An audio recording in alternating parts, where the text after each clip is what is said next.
వివాదాస్పదంగా మారిన ఢిల్లీ స్వతంత్ర దినోత్సవ వేడుకలు. ఢిల్లీ ఇందిరాభవన్లో నిర్వహించిన కార్యక్రమంలో పాల్గొన్న ఏఐసీసీ అధ్యక్షుడు ఖర్గే, సోనియా గాంధీ, రాహుల్ గాంధీ పాల్గొన్నారు.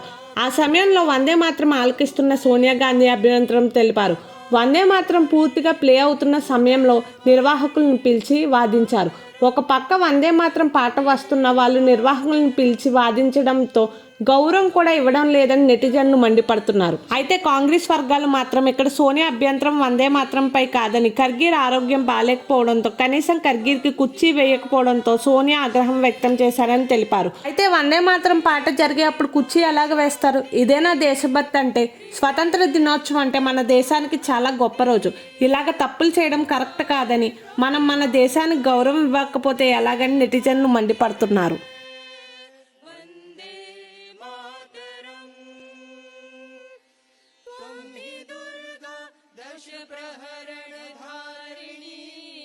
మరిన్ని వార్తల కోసం మా వార్తా వేదిక ఛానల్ సబ్స్క్రైబ్ చేసుకుని ఫాలో అవ్వండి.